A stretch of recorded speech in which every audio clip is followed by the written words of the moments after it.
কচুর ফুল যে খাওয়া যায় এটা আমি জানতাম না। আমি ঢাকায় এসে দেখলাম যে এগুলো বিক্রি করছে। তো আমার বৌমা রান্না করে আজকে দেখালো যে এই কচুর ফুলটা কিভাবে রান্না করে খেতে হয়। তো রান্না করে খাওয়ার পর দেখলাম যে একদম আমরা যেমন কচুর লতি ঘন্ট করি ঠিক সেই রকমই একদম স্বাদের, কোনো তফাৎ নাই। তো বৌমা যখন কিনে নিয়ে আসছে আমি বললাম যে দেখি তুমি রান্না করো, আমি একটু ভিডিও করে দেখবো এবং আমার দর্শকদের দেখাবো যে এটা কিভাবে রান্না করে। আসসালামু আলাইকুম বন্ধুরা, আজকেও একটি নতুন ভিডিও নিয়ে তোমাদের সামনে হাজির হলাম। তো ভালো লাগলে অবশ্যই লাইক কমেন্ট শেয়ার করে দিও। তো প্রথমেই এই কচু গাছের যে ফুলটা, এই ফুলটা কিন্তু ফেলে দেবো, এই হলুদ অংশটা ফেলে দেব। আমরা আগে ঝড়ে জঙ্গলে আমাদের বাসার পাশেও কিন্তু দেখেছি এই কচুগুলো হয়, মানে দু একটা কচুর ভিতরে এই ফুলগুলো হয়। তো এইটা ফুলটা যে আগে খাওয়া যায় এটা আমি জানতাম না। তো ঢাকায় এসে দেখলাম যে আসলে এটা বিক্রি হচ্ছে এবং ঢাকার মানুষ এটা খায়। তো এটা না ছিলেও রান্না করা যায়, তবে এটা ছিলে রান্না করলে একটু পানি পানি লাগবে, আর এই না ছেলার কারণে কিন্তু একটু আঠা আঠা ভাব হয়, এই জন্য এই কচু ইয়েটা ভালো লাগে। তো আমিও বৌমাকে বললাম তো দু একটা ছিলে দেখো কেমন হয়, আসলে ছিলে রান্না করলে কেমন লাগে।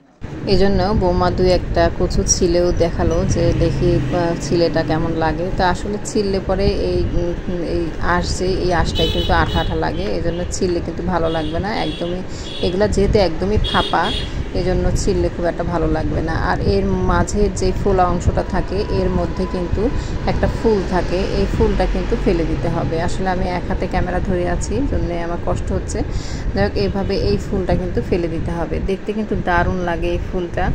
তো এখন আমি এটাকে চুলার উপর বসিয়ে দিয়ে একটু সামান্য একটু লবণ আর একটু কাঁচামরিচ দিয়ে এটাকে সিদ্ধ করতে বসিয়ে দিলাম। দেখুন সিদ্ধ কিন্তু সুন্দর হয়ে গেছে। সিদ্ধ হয়ে যাওয়ার পর একটি চালনিতে এটা এখন ছেঁকে নেব। এই কচুর ফুল রান্না করার জন্য বেশি করে পেঁয়াজ, কাঁচামরিচ এবং রসুন কেটে নিয়েছে এবং কিছু চিংড়ি শুটকি গরম পানি দিয়ে ভিজিয়ে পরিষ্কার করে ধুয়ে নিয়েছি। এখন কড়াইয়ে কিছুটা তেল দিয়ে এরপরে দিয়ে দেবো পেঁয়াজ, রসুন এবং কাঁচামরিচ দিয়ে এটাকে হালকা ব্রাউন করে ভেজে নেব। এরপরে দিয়ে দেবো চিংড়ি মাছ দিয়ে পেঁয়াজটাকে আরেকটু ভেজে নেব। এরপর যখন সুন্দর একটু স্মেল বের হবে তখন সামান্য একটু শুধু হলুদের গুঁড়া দিয়ে দেবো, মরিচের গুঁড়াটা দেবো না। দেওয়ার পরে এটাকে আবার একটু কষিয়ে নেব। এরপরে যে কচুর ফুলগুলো আমি সিদ্ধ করে রেখেছিলাম এটা দিয়ে ভালো করে আবার কষিয়ে নেব, যতক্ষণ পর্যন্ত না এর ভিতরে একটু সামান্য পানি থাকবে সেই পর্যন্ত এটাকে ভালো করে ভাজা ভাজা করে ফেলে দেব। এরপরে আমি দিয়ে দেবো কিছুটা লেবুর রস, এতে দিলে এটা একটু টকটক লাগবে। আর যদিও বা গলা চুলকায় তাহলে কিন্তু আর গলা চুলকাবে না, আর লেবুর রস দেওয়ার কারণে কিন্তু এর স্বাদটা অনেকটাই বেড়ে যায়। এবং নামানোর আগে একটু চাউলের গুঁড়া দিয়ে এটাকে একটু বাগার দিয়ে দিলে কিন্তু আপনার এই ঘন্টটা একদম আঠা আঠা হয়ে যাবে, খেতে কিন্তু দারুণ লাগে। আর যেহেতু চিংড়ি মাছের একটা গন্ধ আছে, আর যে কোনো ঘন্টতে চিংড়ি মাছ, ইলিশ মাছের মাথা দিয়ে যদি ঘন্ট করা যায় তাহলে কিন্তু সেই ঘন্টটা বেশি ভালো লাগে। তো মনে হলো যে একটু খেয়ে দেখি কেমন হয়েছে, তো আমি একটু নিয়ে খেয়ে দেখলাম।